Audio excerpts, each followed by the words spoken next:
തേന്മാവിൻ കൊമ്പത്ത് എല്ലാ ദിവസവും രാത്രി 9 മണിക്ക് നമ്മുടെ സ്വന്തം സൺ സൂര്യയിൽ.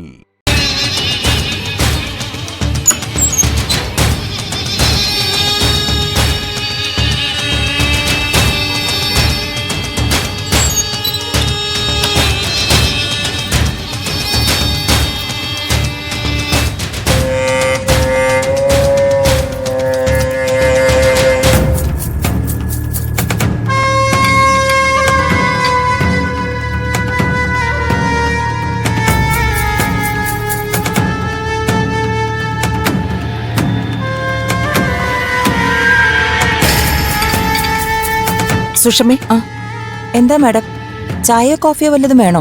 അതൊന്നും വേണ്ട. നീ ഇത് കണ്ടോ?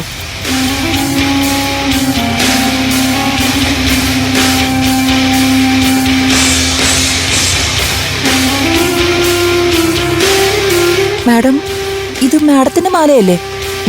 അതെ, ഇത് എന്റെ മാല തന്നെയാ. അതെന്തിനാ മാഡം എന്നെ കാണിക്കുന്നേ? കാര്യമുണ്ട്. നീ ഈ മാല കൊണ്ടുപോയി ഔട്ട് ഹൗസിൽ എവിടെയെങ്കിലും ഒളിപ്പിച്ചു വെക്കണം. അയ്യോ, ഞാനോ? അതെന്തിനാ മാഡം അങ്ങനെ ചെയ്യുന്നേ? അതിന്റെ ആവശ്യമുണ്ട്. നീ ഒന്നും കൊണ്ട് പേടിക്കണ്ട.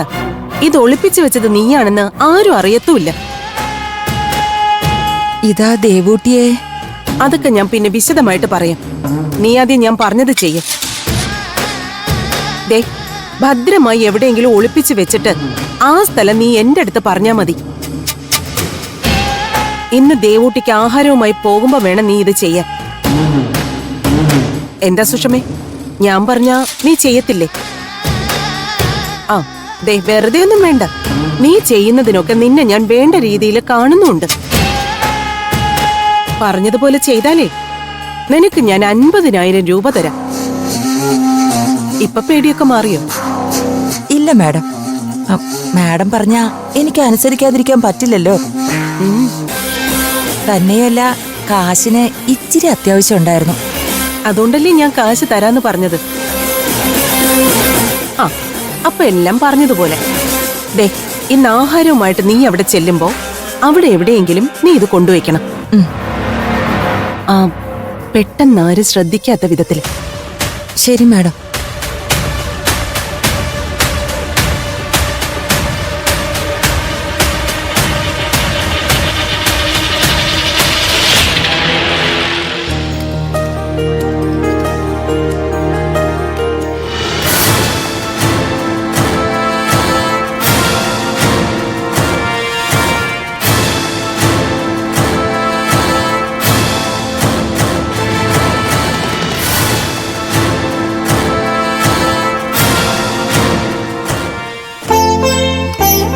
മോളെ, മോള് പാചകത്തിലാണോ? ചോറും കറിയൊക്കെ വയ്ക്കാൻ അറിയായിരുന്നല്ലേ? എന്താ ഇത്, മോരുകറിയാണോ? ലേശം ഇങ്ങോട്ട് ഒഴിച്ചേ മോളെ. മോളുടെ കൈപ്പുണ്യം എങ്ങനെ ഉണ്ടെന്ന് നോക്കട്ടെ.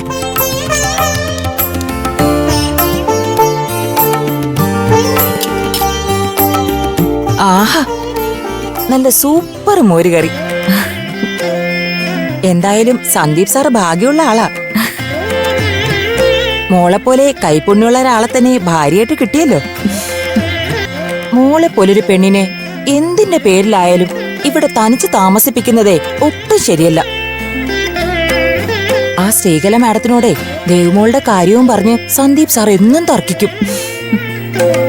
കാര്യം എന്തൊക്കെ പറഞ്ഞാലും സാറിനെ പോലെ സ്നേഹമുള്ള ഒരാളെ തന്നെ മോൾക്ക് ഭർത്താവായി കിട്ടിയല്ലോ. അത് മോളുടെ ഭാഗ്യാ.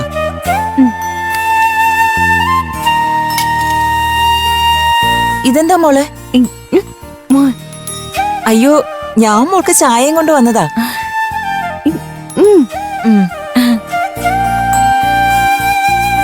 ആഹാ, ഇത്രയും സ്വാദുള്ള സംഭാരം ഞാൻ എന്റെ ജീവിതത്തിൽ കുടിച്ചിട്ടില്ല. മോളും ഇടിക്കുക. എത്രയും പെട്ടെന്ന് ഈ വ്രതം അവസാനിപ്പിച്ച് മോള് സന്ദീപ് സാറിന്റെ മണവാട്ടിയായിട്ട് ആ വീട്ടിലേക്ക് വരുന്നതും കാത്തിരിക്കുവാ ഞാൻ. പിന്നെ മോളെപ്പോലെ ഒരു മിടുക്കി കൊച്ചുണ്ടെങ്കിൽ അടുക്കളയിൽ എനിക്കൊരു സഹായമാവുമല്ലോ. അതെ, മോളുടെ പാചകം കഴിയുമ്പോഴേക്കും ഞാൻ ഇവിടേക്ക് ഒന്ന് അടിച്ചു വരാം.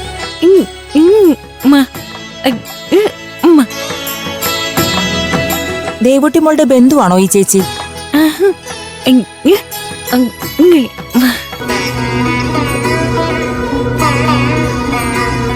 ബന്ധമൊന്നുമില്ലെങ്കിലും എനിക്കെന്റെ സ്വന്തം മോളെ ഇവള്. ഓ അത് ശരി. വെറുതെ അല്ല മോൾക്ക് ചേച്ചിയോട് ഇത്ര സ്നേഹം. എന്തായാലും ചേച്ചി ഇവിടെ നിൽക്കുന്നത് നന്നായി. മോൾക്കൊരു കൂട്ടാവുമല്ലോ. ഇങ്ങ് തന്നേക്ക് മോളെ, ഞാൻ അടിച്ചു വരാം. മോൾ ഇവിടെ നിന്നാ മതി. ഇവിടേക്കൊന്ന് അടിച്ചു വാരിന്ന് വെച്ച് എനിക്ക് കുഴപ്പമൊന്നും ഉണ്ടാവില്ല. എന്തായാലും മോൾ ഇവിടെ താമസമായതിന് പിന്നെയാ ഇതൊരു വീടായത്. ഓ മറ്റത് എന്തായിരുന്നു? കാടും പടലയും പൊടിയും മാറാലയും. മോള് പാചകം ചെയ്തോ, ഞാൻ ഇവിടെയൊക്കെ വൃത്തിയാക്കിക്കോളാം.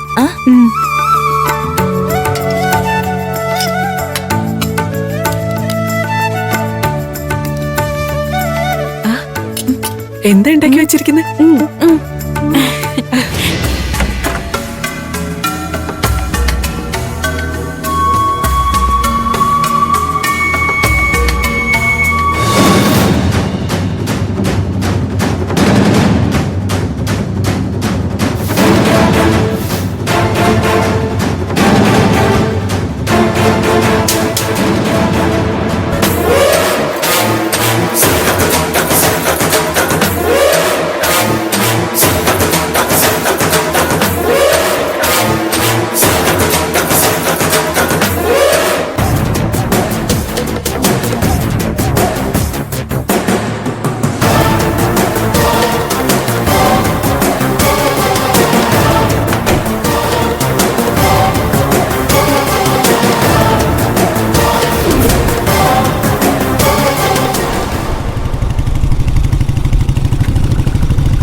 കിഷനോ? എന്താ മോനെ? ഒന്നുമില്ല ആന്റി. അഖില സേഫായിട്ട് തിരിച്ചെത്തിയെന്ന് അമ്പലത്തിൽ വെച്ച് കണ്ടപ്പോ വിദ്യാമ്മ പറഞ്ഞു. എങ്കില് ആളെ ഒന്ന് നേരിട്ട് കണ്ടിട്ട് പോവാലോ എന്ന് കരുതി. മൂകാംബിക ദേവി രക്ഷിച്ചു മോനെ. എന്തായാലും അവളൊരു കുഴപ്പം കൂടാതെ തിരിച്ചെത്തിയല്ലോ. ആഹാ, ഇതാര്? കിഷനോ?